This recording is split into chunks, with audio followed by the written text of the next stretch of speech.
Bismillahirrahmanirrahim. Assalamualaikum warahmatullahi wabarakatuh.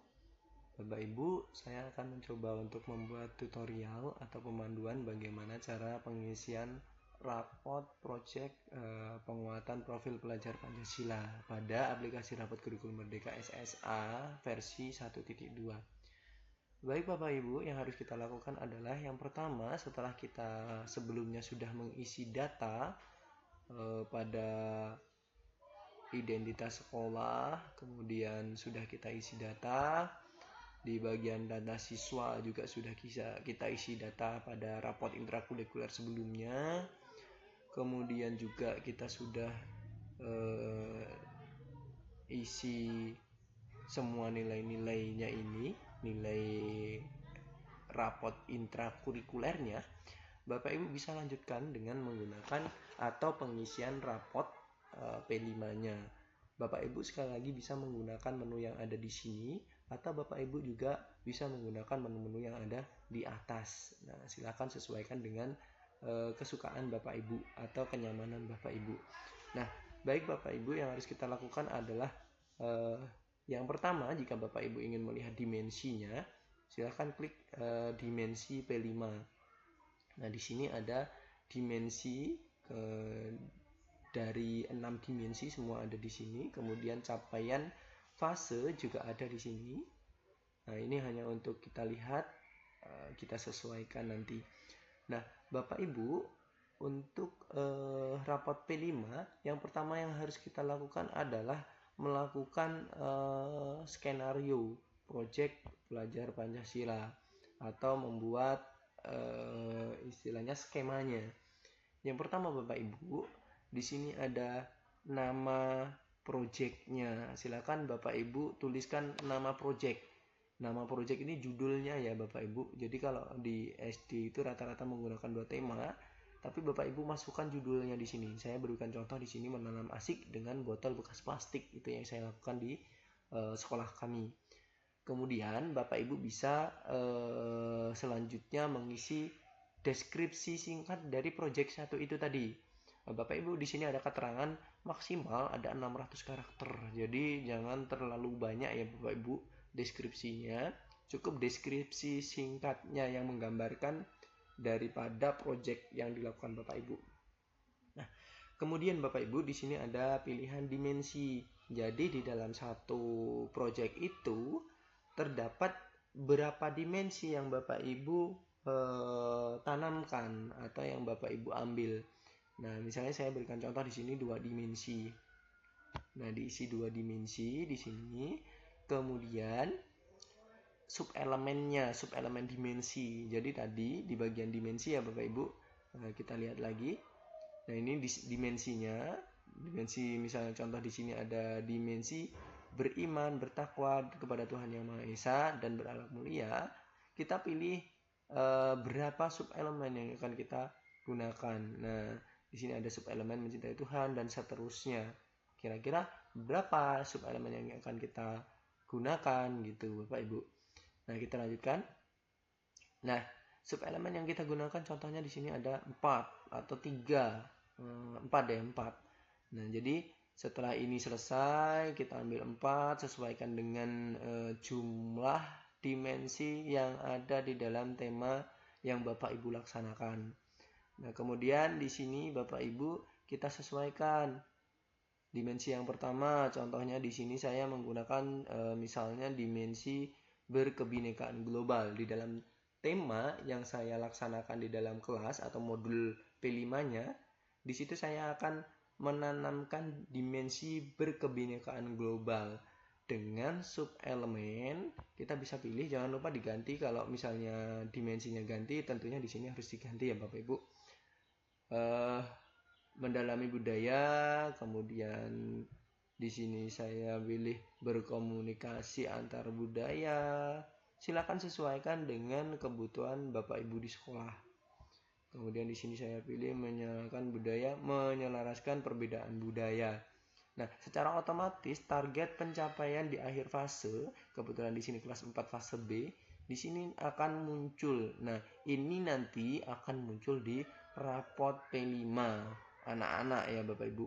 Nah, kemudian Bapak Ibu, Karena di sini tadi milihnya 4, maka yang di sini jangan diisi.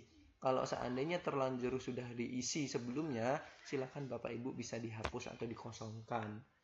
Nah, setelah ini diisi Bapak Ibu, begitu juga dengan yang dimensi kedua. Nah, dimensi ketiga ini kosong. Karena apa? Karena kita cuma memilih 2 dimensi di dalam satu modul atau satu proyek. Kalau kita pilih 3, tentunya dimensi yang ketiga juga harus kita isi di sini. Apa dimensi yang terkandung di dalam modul itu? Gitu ya Bapak Ibu. Saya contohkan biar cepat. Di sini 2 dimensi. Nah, seperti ini. Ini untuk proyek yang pertama ya Bapak Ibu, atau proyek ke-1. Biasanya dilaksanakan minimal 2 proyek untuk SD. Nah, kemudian untuk skenario proyek kedua, Bapak Ibu, kita bisa klik skenario untuk proyek kedua. Secara isinya sama, Bapak Ibu, silahkan disesuaikan dengan kebutuhan yang Bapak Ibu laksanakan di sekolah. Di sini ada judul proyeknya, kemudian deskripsi singkat untuk proyeknya, kemudian dimensi. Ini dimensi yang terdapat di dalam proyek yang Bapak Ibu laksanakan.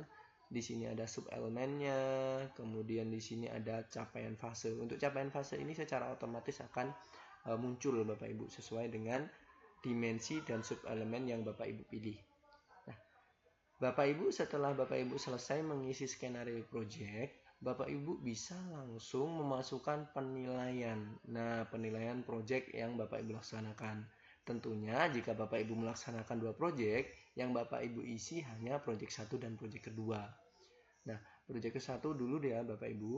Nah, untuk penilaian Bapak Ibu bisa melaksanakan penilaian ini dengan cara memilih.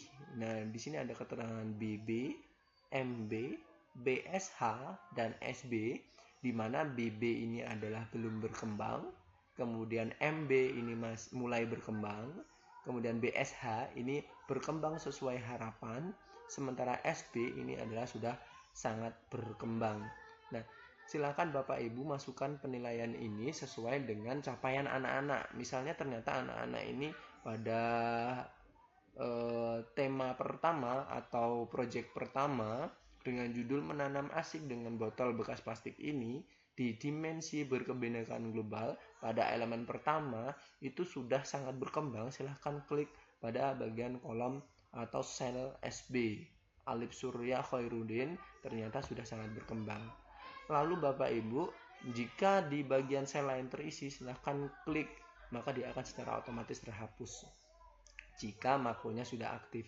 Namun jika makronya belum aktif, Bapak Ibu bisa mengisinya dengan cara menuliskan angka 1 ya Bapak Ibu. Nah, begitu seterusnya.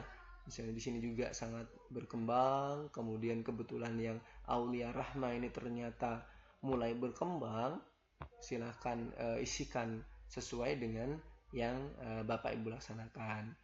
Untuk yang berwarna merah tadi, Bapak Ibu, jadi kita tadi di bagian project pertama itu elemen yang kita pilih hanya 4. Jadi di bagian yang kelima ini sebaiknya harus dikosongkan. Nah, harus dikosongkan karena apa? Jika tidak dikosongkan nanti akan muncul pada rapot. Nah, jadi lucu kalau misalnya nggak ada sub-elemennya, nggak ada penilaiannya, tapi ada nilainya ya Bapak Ibu. Jadi pastikan untuk yang memang harus dikosongkan itu dikosongkan.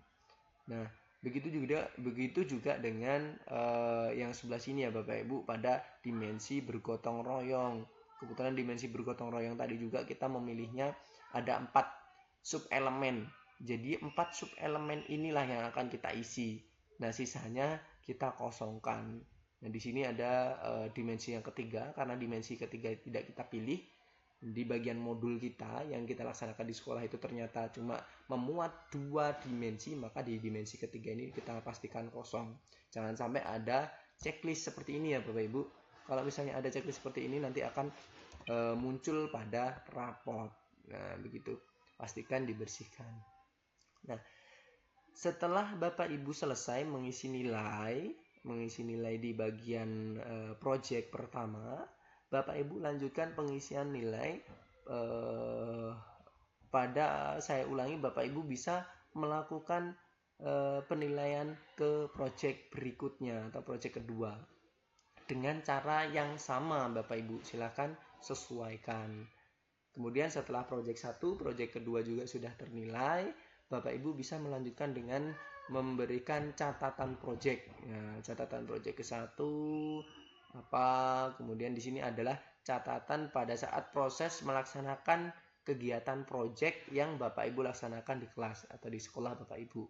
Silakan deskripsikan masing-masing anak-anak ya Bapak Ibu. Silakan disesuaikan dengan kebutuhan Bapak Ibu. Jika project 1 selesai, tentu saja dilanjutkan pada catatan project yang kedua. Jika penilaian sudah selesai, kemudian catatan juga sudah selesai Bapak Ibu, dan kemudian Bapak Ibu bisa langsung mencetak rapotnya. Jika rapot P5 Bapak Ibu bagikan per semester atau per tahun, saya ulangi, jika rapot Bapak Ibu diberikan 1 tahun sekali pada akhir tahun atau pada semester kedua, maka Bapak Ibu harus pilih rapot project tahunan. Nah, rapot project tahunan ini Bapak Ibu bisa memilih rapot project 2 project. Jika Bapak Ibu melaksanakan 2 project dalam 1 tahun, Bapak Ibu bisa memilih rapot 3 project jika Bapak Ibu melaksanakan 3 project di dalam 1 tahun. Nah, silakan klik. Misalnya saya di sini melaksanakan 2 project dalam 1 tahun. Saya bagikan di akhir tahun. Nah, di sini ini adalah tampilan untuk rapot P5-nya ya Bapak Ibu. Di sini ada sampul. Sampul ini bisa kita sembunyikan atau bisa tidak kita ikutkan dalam pencetakan jika memang pada sebelumnya kita sudah mempunyai sampulnya. Atau Bapak Ibu bisa juga setiap tahun diberikan sampul, juga itu diberikan kebebasan kepada sekolah masing-masing. Nah, kita lihat Bapak Ibu. Nah, di sini nilainya. Untuk penilaian ini Bapak Ibu, ini secara otomatis akumulasi atau hasil akumulasi daripada penilaian yang Bapak Ibu laksanakan.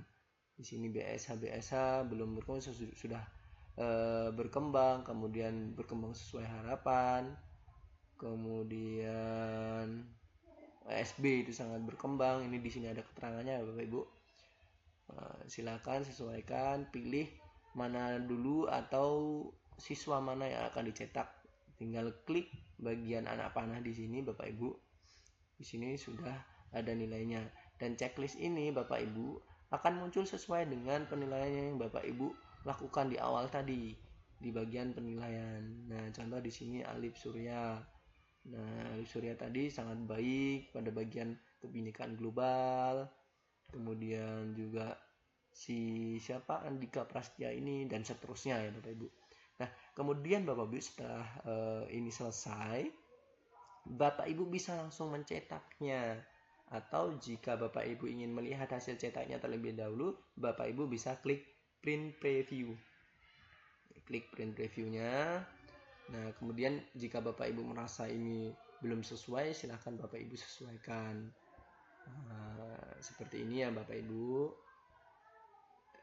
Seperti ini untuk project pertamanya. Kemudian ini untuk project keduanya, tanda tangannya cukup 1 karena dibagikan di dalam 1 tahun itu dibagikan sekali, jadi penanda tangannya sekali.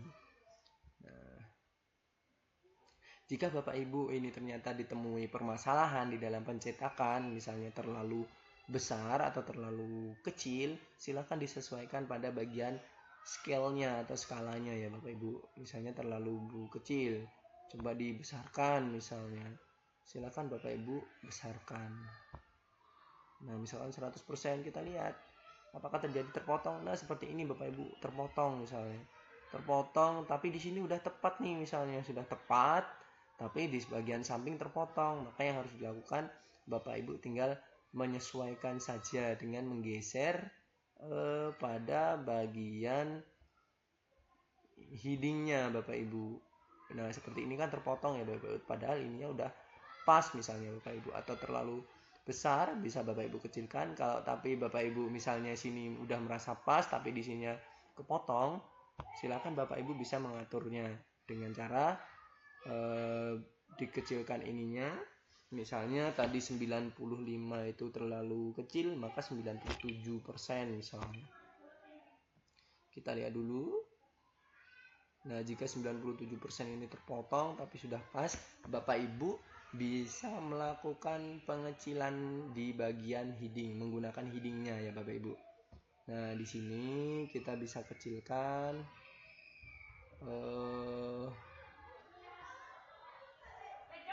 tapi harus hati-hati ya Bapak Ibu untuk pengecilannya. Upayakan ukurannya tetap proporsional. Jangan sampai pengecilan ini itu menjadikan ukuran yang lainnya tidak proporsional. Nah, bisa dikecilkan dengan cara ini Bapak Ibu. Nah, seperti ini. Ini misalnya terlalu besar. Kemudian ini juga bisa juga dikecilkan. Ini disesuaikan dengan yang Bapak Ibu inginkan gitu. Nah, seperti ini. Oke. Nah, jika dirasa sudah cukup, silakan Bapak Ibu cek.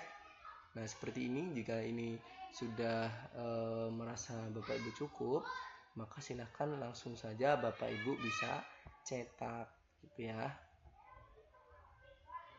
Nah, seperti ini Bapak Ibu.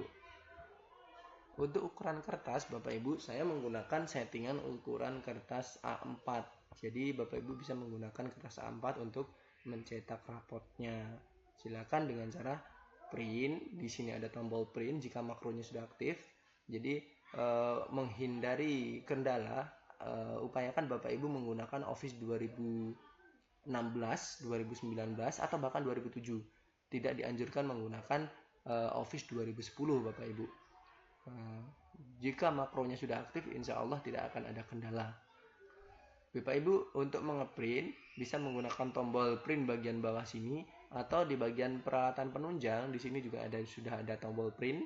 Silakan Bapak klik tombol print, kemudian pilih printer yang aktif, kemudian bisa Bapak Ibu print preview juga, bisa Bapak Ibu pilih halaman mana yang akan di print gitu. Silahkan disesuaikan dengan kebutuhan Bapak Ibu. Jika sudah, silahkan klik OK gitu. Nanti Bapak Ibu rapotnya akan keluar. Jadi ini adalah raport tahunan ya Bapak Ibu. Bapak Ibu bisa juga melakukan pencetakan raport setiap semester. Misalnya semester 1 itu satu project mau Bapak bagikan atau Bapak Ibu bagikan, maka raport project 1 inilah yang akan kita bagikan atau kita print. Cuman raport project ini biasanya dibagikan pada akhir tahun Bapak Ibu. Jadi di semester 2 aja. Baik itu dilaksanakan 2 project atau 3 project. Namun rata-rata masih menggunakan 2 project. Demikian Bapak Ibu, semoga bermanfaat. Ada kurang lebihnya dari saya mohon maaf. Salam satu profesi. Saya akhiri. Assalamualaikum warahmatullahi wabarakatuh.